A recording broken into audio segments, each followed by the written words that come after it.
ดาวหางคือวัตถุเยือกแข็งแห่งระบบสุริยะซึ่งประกอบไปด้วยน้ำแข็งฝุ่นและหินโคจรอยู่รอบดวงอาทิตย์ในเส้นทางอันยาวไกล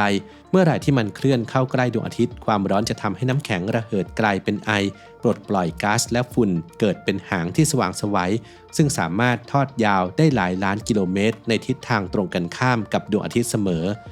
ในบรรดาดาวหางที่เคยมาเยือนโลกดาวหางเฮลบอฟคือหนึ่งในดาวหางที่สุกสว่างและน่าจดจำที่สุดมันสว่างกว่าดาวหางฮันเล่ถึง 1,000 เท่าเมื่อเทียบในระยะห่างจากดวงอาทิตย์ที่เท่ากันส่งผลให้เฮลบอฟกลายเป็นดาวหางที่มีผู้เฝ้าชมมากที่สุดในประวัติศาสตร์และเป็นหนึ่งในไม่กี่ดวงที่สามารถสังเกตเห็นได้ด้วยตาเปล่าเป็นเวลายาวนานติดต่อกันหลายเดือนในคลิปนี้อับดุล เททูบจะนำเสนอเรื่องราวของดาวหางเฮลบอฟผู้มาเยือนจากสุดขอบระบบสุริยะตั้งแต่ปรากฏการณ์ทางวิทยาศาสตร์ไปจนถึงเหตุการณ์สำคัญที่เกี่ยวเนื่องกับการมาเยือนของดาวหางดวงนี้ครับ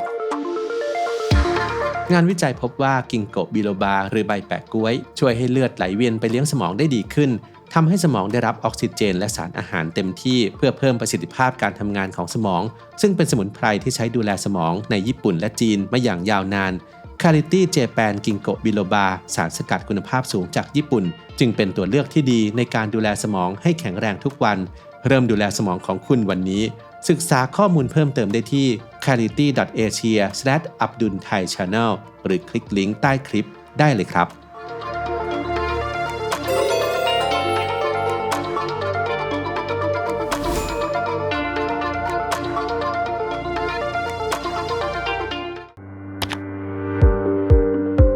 ในคืนวันที่ 23 กรกฎาคม ปี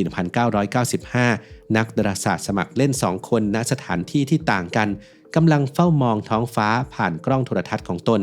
คนหนึ่งคืออลันเฮลและอีกคนคือโทมัสบ๊อบทั้งสองคือนักสังเกตการอิสระที่ไม่ได้คาดคิดว่าการค้นพบในคืนนั้นจะถูกจารึกไว้ในประวัติศาสตร์ดาราศาสตร์ขณะที่พวกเขากำลังสังเกตการกระจุกดาวทรงกลม M70 สายตาของทั้งสองได้พบกับวัตถุที่ไม่คุ้นเคยอลันเฮลเล่าว่าเขาเห็นวัตถุพร่ามัวปรากฏขึ้นใกล้กับ M70 ซึ่งถือเป็นสิ่งที่ผิดปกติเพราะไม่กี่สัปดาห์ก่อนหน้านี้บริเวณดังกล่าวไม่มีวัตถุนี้อยู่เลยเขาจึงเฝ้าติดตามต่อไปและพบว่ามันกำลังเคลื่อนที่ซึ่งเป็นลักษณะเด่นชัดของดาวหางในเวลาไล่เลี่ยกันโทมัสบ๊อบก็ค้นพบวัตถุเดียวกันโดยบังเอิญทั้งสองได้รีบส่งข้อมูลการค้นพบไปยังสำนักงานกลางเพื่อการแจ้งเตือนทางดาราศาสตร์ของสหพันธ์ดาราศาสตร์สากลและนั่นคือจุดเริ่มต้นของการประกาศการค้นพบดาวหางเฮลบอฟซึ่งมีชื่อรหัสอย่างเป็นทางการว่า C1995O1 การค้นพบครั้งนี้สร้างความตื่นตัวอย่างยิ่งในวงการดาราศาสตร์เนื่องจากดาวหางเฮลบอฟมีความสว่างที่ผิดปกติแม้จะยังอยู่ห่างจากโลกหลายร้อยล้านกิโลเมตรนักวิทยาศาสตร์ประเมินว่านิวเคลียสของมันมีขนาดเส้นผ่านศูนย์กลางใหญ่ถึง40กิโลเมตรซึ่งใหญ่กว่าดาวหางทั่วไปหลายเท่าตัวต่อมาในวันที่ 22 มีนาคม ปี 1997 ดาวหางเฮลบอฟก็ได้โคจรเข้าใกล้โลกที่สุดด้วยระยะห่าง 139 ล้านกิโลเมตรแม้จะอยู่ไกลกว่าดวงอาทิตย์แต่ด้วยขนาดและองค์ประกอบที่พิเศษของมันทำให้ดาวหางดวงนี้สว่างเจิดจรัสกว่าที่คาดการไว้มากกลายเป็นปรากฏการณ์บนท้องฟ้าที่ผู้คนทั่วโลกต่างแงนหน้าขึ้นไปมอง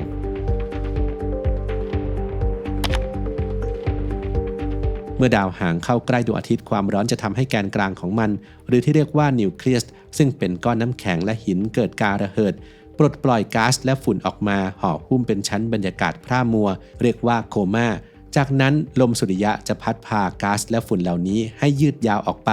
กลายเป็นหางที่ทอดยาวนับล้านกิโลเมตรแหล่งกำเนิดสามารถบ่งบอกถึงลักษณะของการเดินทางของดาวหางได้โดยแบ่งเป็น2แหล่งหลัก1คือดาวหางจากแถบไคเปอร์ซึ่งเป็นบริเวณที่เต็มไปด้วยวัตถุเยือกแข็งที่ทอดตัวเลยวงโคจรของดาวเนปจูนออกไปดาวหางจากแหล่งนี้จัดเป็นดาวหางคาบสั้นที่ใช้เวลาโคจรรอบดวงอาทิตย์ไม่ถึง200ปีตัวอย่างที่รู้จักกันดีก็คือดาวหางฮัลเล่ซึ่งกลับมาเยือนทุกๆ76ปีส่วนอีกหนึ่งแหล่งกำเนิดคือเมฆออสบริเวณเปลือกน้ำแข็งทรงกลมขนาดมหึมาที่ห่อหุ้มรอบนอกสุดของระบบสุริยะอยู่ห่างจากดวงอาทิตย์ออกไปไกลมากดาวหางจากที่นี่จึงเป็นดาวหางคาบยาวมีวงโคจรเป็นวงรีที่ยาวไกล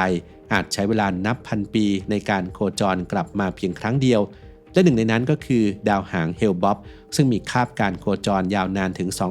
2,534 ปีนั่นหมายความว่าการปรากฏตัวของมันคือโอกาสเพียงครั้งเดียวในชีวิตที่จะได้เห็น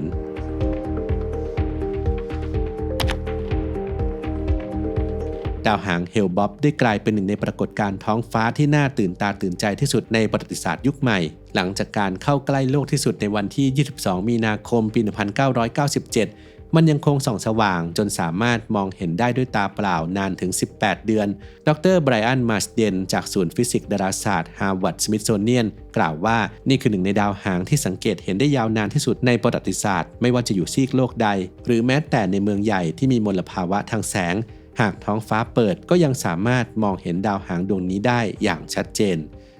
ปรากฏการณ์นี้ไม่เพียงแต่ดึงดูดนักดูดาวสมัครเล่นเท่านั้นแต่ยังรวมถึงกล้องโทรทัศน์ระดับโลกอย่างกล้องโทรทัศน์อวกาศฮับเบิลที่หันไปจับภาพและวิเคราะห์ดาวหางดวงนี้อย่างละเอียดข้อมูลเกี่ยวกับเฮลบ็อบถูกเผยแพร่ผ่านสื่อทั่วโลกและความสนใจของสาธารณชนพุ่งสูงขึ้นอย่างมหาศาลจนเว็บไซต์ของ NASA ที่ให้ข้อมูลเกี่ยวกับดาวหางมีผู้เข้าชมมากกว่า 1.2 ล้านคนต่อวันจนระบบล่มและต้องเปิดเว็บไซต์สำรองขึ้นมารองรับข้อมูลจากกล้องฮับเบิลเผยว่านิวเคลียสของดาวหางเฮลบ็อบมีขนาดใหญ่กว่าดาวหางทั่วไปถึง 10 เท่าและใหญ่กว่าดาวหางฮัลเล่ 4 เท่าแต่สิ่งที่น่าทึ่งยิ่งกว่าคือการปลดปล่อยฝุ่นและก๊าซที่พวยพุ่งออกมาจากแกนกลางนั้นมีปริมาณมากกว่าดาวหางดวงอื่นถึง 8 เท่าทำให้มันมีความสว่างมากกว่าปกติแฮร์โรวิฟเวอร์นักดาราศาสตร์จากมหาวิทยาลัยจอห์นส์ฮอปกินส์อธิบายว่าพื้นผิวของมันนั้นเหมือนน้ำพุร้อนที่พ่นก๊าซและฝุ่นสลับกันไปขึ้นอยู่กับว่าส่วนใดของพื้นผิวที่กำลังหมุนรับแสงอาทิตย์การศึกษาดาวหางเฮลบ็อบยังนำไปสู่การค้นพบครั้งสำคัญทางวิทยาศาสตร์นักดาราศาสตร์ตรวจพบซัลเฟอร์มอนอกไซด์ในดาวหางเป็นครั้งแรกรวมถึงโมเลกุลที่มีประจุไฟฟ้าซึ่งประกอบไปด้วยไฮโดรเจนคาร์บอนและออกซิเจนอย่างละ1 อะตอมซึ่งไม่เคยพบในดาวหางดวงใดมาก่อน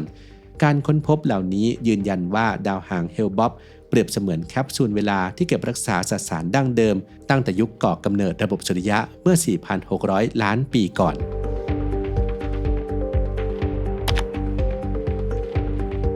ขณะที่ผู้คนทั่วโลกกำลังชื่นชมความงดงามของดาวหางเฮลบ็อบกลับมีคนอีกกลุ่มหนึ่งที่เฝ้ารอการมาเยือนของมันด้วยจุดประสงค์ที่แตกต่างออกไปอย่างสิ้นเชิงลัทธิ Heaven's Gate คือกลุ่มความเชื่อในสหรัฐอเมริกาที่สมาชิกใช้ชีวิตอย่างเคร่งครัดพวกเขาเชื่อว่าร่างกายมนุษย์เป็นเพียงภาชนะชั่วคราวสำหรับวิญญาณเพื่อรอการเปลี่ยนผ่านไปสู่ระดับที่สูงกว่าและสำหรับพวกเขาดาวหางเฮลบ็อบไม่ใช่ปรากฏการณ์ทางดาราศาสตร์แต่คือสัญญาณจากจักรวาลที่พวกเขารอคอยในวันที่ 26 มีนาคม ปี 1997 เจ้าหน้าที่ได้รับแจ้งให้เข้าตรวจสอบคฤหาสน์หลังหนึ่งในย่านแรนโซซานตาเฟ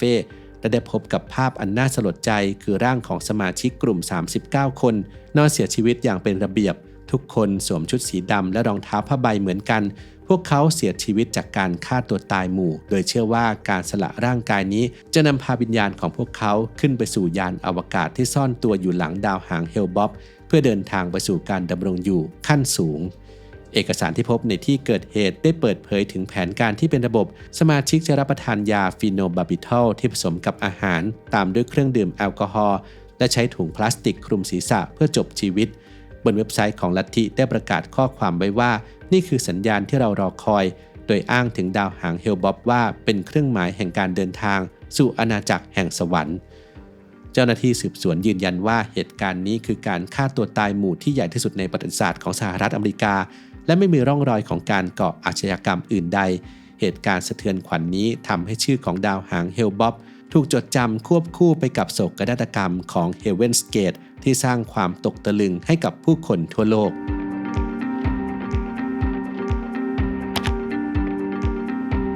ในเดือนพฤศจิกายน ปี 1996 ขณะที่ดาวหางเฮลบ็อบกำลังเดินทางเข้าใกล้โลกชักชราเมกนักดาราศาสตร์สมัครเล่นในรัฐเท็กซัสได้จับภาพวัตถุปริศนาที่ดูคล้ายวัตถุรูปดาวเสาร์กำลังเคลื่อนที่ตามหลังดาวหางมาชราเมกได้นำเรื่องราวนี้ไปเผยแพร่ในรายการวิทยุ Close to Close AM ซึ่งเป็นที่นิยมในหมู่ผู้ที่สนใจเรื่องราวลึกลับและ UFO ภาพถ่ายของเขาได้จุดประกายให้เกิดทฤษฎีต่างๆนานาโดยหลายคนเชื่อว่านี่คือยานอวกาศของมนุษย์ต่างดาวที่แฝงตัวมากับดาวหาง แนวคิดนี้ถูกขยายความโดยคอร์ตนีย์ บราวน์ศาสตราจารย์ด้านรัฐศาสตร์ซึ่งอ้างว่าทีมนักเดินทางจิตของเขาสามารถยืนยันได้ว่าวัตถุดังกล่าวคือยานอวกาศของจริงท่ามกลางกระแสข่าวดังกล่าวอลันเฮลหนึ่งในผู้ค้นพบดาวหางเฮลบ๊อบได้ออกมาอธิบายข้อเท็จจริงเพื่อยุติทฤษฎีนี้เขายืนยันว่าวัตถุที่ชารัมเมกถ่ายภาพได้นั้นไม่ใช่ยานอวกาศแต่เป็นดาวฤกษ์สว่างดวงหนึ่งซึ่งมีชื่อว่า SAO 141894ส่วนลักษณะที่ดูคล้ายวงแหวนนั้นเกิดจากปรากฏการณ์การเลี้ยวเบนของแสงเมื่อแสงดาวเดินทางผ่านเลนส์ของกล้องโทรทัศน์ซึ่งเป็นปรากฏการณ์ทางฟิสิกส์ที่นักวิทยาศาสตร์เข้าใจเป็นอย่างดี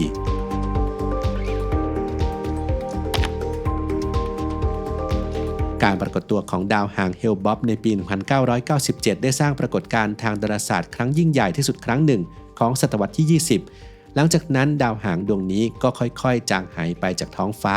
เดินทางกลับสู่ห้วงอวกาศอันมืดมิดและจากการคำนวณวงโคจรคาดว่ามันจะไม่หวนกลับมาให้เห็นอีกเลยจนกว่าจะถึงปีค.ศ. 4385 ในอดีตการปรากฏตัวของดาวหางมักถูกมองว่าเป็นลางร้ายเนื่องจากมนุษย์ยังขาดความเข้าใจในกลไกของจักรวาลแต่วันนี้ด้วยความรู้ทางวิทยาศาสตร์ทำให้เราทราบว่าดาวหางคืออะไรมีต้นกำเนิดจากที่ใดและสามารถคำนวณการกลับมาของมันได้ดาวหางเฮลบ๊อบได้เปลี่ยนมุมมองที่เรามีต่อวัตถุบนท้องฟ้าจากลางร้ายในอดีตสู่แคปซูลเวลาแห่งจักรวาลที่บอกเล่าเรื่องราวการกำเนิดของระบบสุริยะการค้นพบแต่ละครั้งเป็นเพียงการเปิดหน้าต่างบานใหม่สู่ความลึกลับอันกว้างใหญ่ของอวกาศที่รอการสำรวจต่อไป